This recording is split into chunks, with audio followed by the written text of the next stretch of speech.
नमस्कार विद्यार्थी मंडळी. या व्हिडिओमध्ये आपण पोलीस भरती, उत्पादन भरती तसेच इतर भरत्यांसाठी अतिशय महत्त्वाचे जीके तसेच ट्रेंडिंग करंट अफेअर्स पाहणार आहोत. मित्रांनो, दररोज आपण असे महत्त्वाचे प्रश्न आपल्या चॅनलवर कव्हर करत असतो. चॅनलला सबस्क्राईब करून घ्या जेणेकरून तुम्हाला पाहायला मिळतील. लगेच व्हिडिओला या ठिकाणी आपण सुरुवात करूया.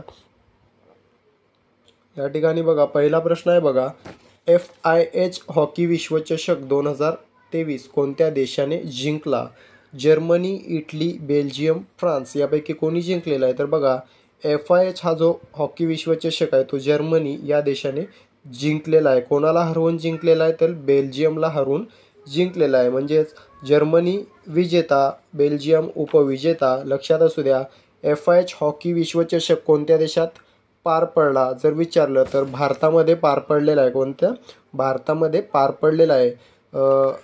हॉकी स्टेडियम जर विचारला मित्रांनो कोणता, तर बिरसा मुंडा हा हॉकी स्टेडियम होता ज्याचं उद्घाटन ओडिसाचे मुख्यमंत्री नवीन पटनायक यांनी केलेलं आहे. बिरसा मुंडा हा हॉकी स्टेडियम कोणत्या राज्यामध्ये आहे? ओडिसा या राज्यामध्ये आहे, राऊरकेला या ठिकाणी, ज्याचं उद्घाटन नवीन पटनायक यांनी केलेलं आहे. लक्षात असू द्या. त्यानंतरचा महत्त्वाचा प्रश्न आहे बघा, FIFA world cup 2000 FIFA football world cup आहे मित्रांनो. फिफा वर्ल्ड कप 2022 कोणत्या देशाने जिंकलेला आहे? तर मित्रांनो, फिफा वर्ल्ड कप जो जिंकलेला आहे तो अर्जेंटिना, ऑस्ट्रेलिया, फ्रान्स, इंग्लंड यापैकी कोणी जिंकलेला आहे? तर अर्जेंटिना या देशाने जिंकलेला आहे फिफा वर्ल्ड कप 2022. कोणाला हरवून जिंकलेला आहे? फ्रान्स या देशाला हरवून जिंकलेला आहे. मित्रांनो, हा जो वर्ल्ड कप आहे कुठे झाला विचारलं तर कतार या देशामध्ये झालेला आहे बघा. आणि मित्रांनो, याच संघाचा, अर्जेंटिना याच संघाचा लिओनेल मेसी हा खेळाडू आहे ज्याला टाइम मॅगझिनचा ॲथलीट ऑफ द इयर पुरस्कार मिळालेला आहे. लक्षात असू द्या. त्यानंतरचा प्रश्न आहे बघा, महाराष्ट्र लोकसेवा आयोगाचे किंवा MPSCचे सध्याचे अध्यक्ष कोण आहेत? रश्मी शुक्ला, नीलम गोरे, रजनीश शेठ, राहुल नार्वेकर. तर मित्रांनो, या ठिकाणी बघा, रजनीश शेठ हे MPSCचे अध्यक्ष आहेत. सध्याचे MPSCचे अध्यक्ष कोण आहेत? रजनीश शेठ हे आहेत. मित्रांनो, रश्मी शुक्ला यांचा विचार केला तर त्या महाराष्ट्राच्या पोलीस महासंचालक किंवा DGP आहेत. राहुल नार्वेकर हे महाराष्ट्र विधानसभेचे अध्यक्ष आहेत. त्यानंतरचा प्रश्न आहे बघा, भारतातील परिस्थितिकीय विज्ञानाचे जनक कोण आहेत? R.D. Mishra, doctor Homi Bhabha, MS Swaminathan, doctor BR Ambedkar. तर मित्रांनो, भारतातील परिस्थितिकीय विज्ञानाचे जनक हे R.D. मिश्रा हे आहेत. पर्याय क्रमांक A, R.D. मिश्रा या ठिकाणी योग्य उत्तर असणार आहे. तर मित्रांनो, पर्याय B, डॉक्टर होमी भाभा यांचा विचार केला तर ते भारतीय अणुविज्ञानाचे जनक आहेत. पर्याय क्रमांक C, MS स्वामीनाथन यांचा विचार केला तर आपण मागील व्हिडिओमध्ये पाहिलेलं आहे की MS स्वामीनाथन हे कशाचे जनक आहेत? तर भारतीय हरित क्रांतीचे जनक आहेत MS स्वामीनाथन. आणि बाबासाहेब आंबेडकर तर सर्वांना माहीत असेल, ते भारतीय संविधानाचे जनक आहेत. त्यानंतरचा महत्त्वाचा प्रश्न आहे बघा, T20 वर्ल्ड कप 2024साठी पात्र ठरणारा युगांडा हा कितवा आफ्रिकी देश आहे? तिसरा, दुसरा, सहावा की पाचवा? तर मित्रांनो, युगांडा हा T20 वर्ल्ड कप 2024 खेळण्यासाठी पात्र असलेला बघा पाचवा देश आहे. पाचवा. कितवा? पाचवा. मित्रांनो, प्रश्न येऊ शकतो, हा वर्ल्ड कप कोणत्या दोन देशांमध्ये खेळवण्यात येणार आहे? बघा, अमेरिका आणि वेस्ट इंडिज या दोन देशांमध्ये T20 वर्ल्ड कप 2024 खेळवण्यात येणार आहे.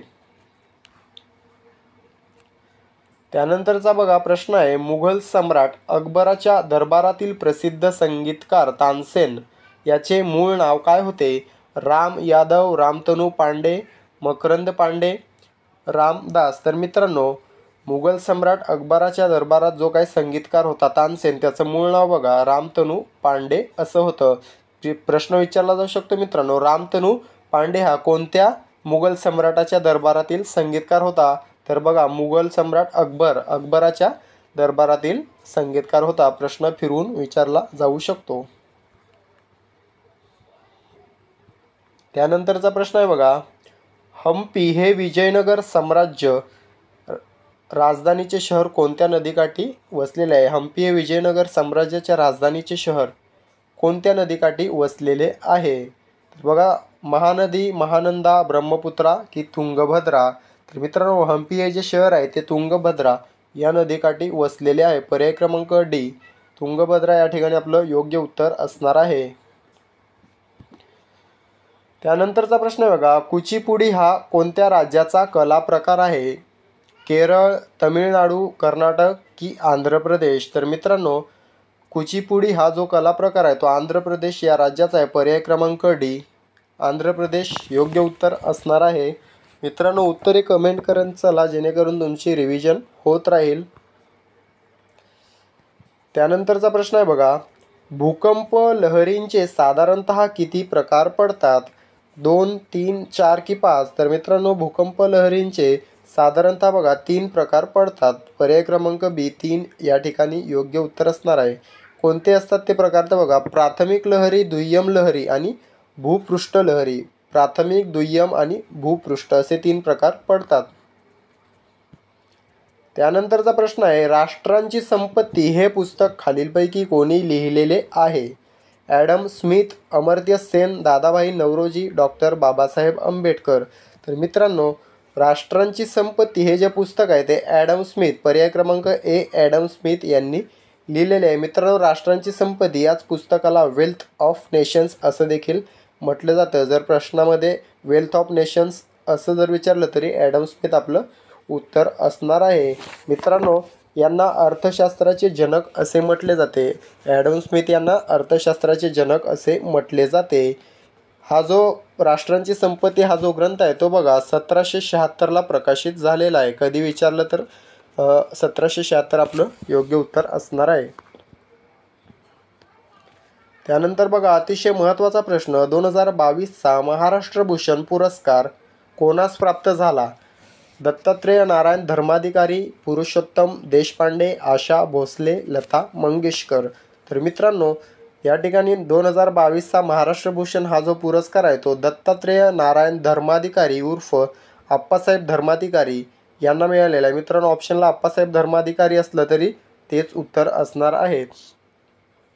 तर मित्रांनो, या पुरस्काराची सुरुवात कधी झाली होती बघा? 1996ला झाली होती. 1996ला पहिला पुरस्कार देण्यात आला होता. कोणाला? पुरुषोत्तम देशपांडे यांना देण्यात आलेला होता. पहिला महाराष्ट्र भूषण कोणाला मिळालं विचारलं तर पुरुषोत्तम देशपांडे यांना मिळालेला आहे. 2021चा कोणाला मिळाला विचारलं तर आशा भोसले यांना 2021चा मिळालेला आहे. 2022चा आप्पासाहेब धर्माधिकारी यांना मिळालेला आहे. लता मंगेशकर यांना दुसरा मिळालेला आहे. 97चा जो काही मिळाला तो लता मंगेशकर यांना मिळालेला आहे. लक्षात असू द्या, पहिला पुरुषोत्तम देशपांडे, दुसरा लता मंगेशकर, 21चा आशा भोसले, 22चा धर्माधिकारी यांना मिळालेला आहे. त्यानंतरचा प्रश्न बघा, सर्वाधिक वेळा क्रिकेट आशिया कप जिंकणारा संघ कोणता आहे?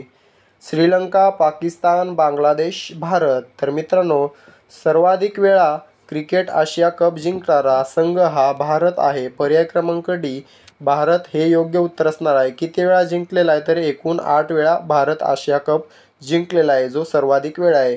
दुसऱ्या क्रमांकावर श्रीलंका आहे, जो 6 वेळा जिंकलेला आहे आशिया कप. 2023चा आशिया कप कोण जिंकलं विचारलं तर 2023चा आशिया कप देखील भारत जिंकलेला आहे. आणि पहिला जर आशिया कप कोण जिंकला विचारलं तर बघा, भारतच जिंकलेला आहे. पहिला आशिया कप 1984ला खेळवण्यात आला होता, जो भारत जिंकला आहे. आशिया कपची सुरुवात कधी झालं विचारलं तर 1984ला झालेली आहे. त्यानंतर महत्त्वाचा प्रश्न, भारतातील कोणत्या बंदराला सागर श्रेष्ठ सन्मान पुरस्कार 2023 मिळालेला आहे? कांडला, कोचीन, न्हावाशेवा, डावकी? तर मित्रांनो, भारतातील कोणत्या बंदराला मिळाला आहे सागर श्रेष्ठ सन्मान पुरस्कार? तर कोचीन, केरळमधील कोचीन या बंदराला सागर श्रेष्ठ सन्मान पुरस्कार 2023 मिळालेला आहे. मित्रांनो, कोचीन या बंदरामध्ये भारतातील पहिली वॉटर मेट्रो सुरू झालेली आहे. लक्षात असू द्या, केरळमधील कोचीन या बंदरामध्ये भारतातील पहिली वॉटर मेट्रो सुरू झालेली आहे आणि याच बंदराला सागर श्रेष्ठ सन्मान पुरस्कार 2023 प्राप्त झालेला आहे. त्यानंतरचा महत्त्वाचा प्रश्न, वार्षिक एशियन टुरिझम फोरम 2024 मध्ये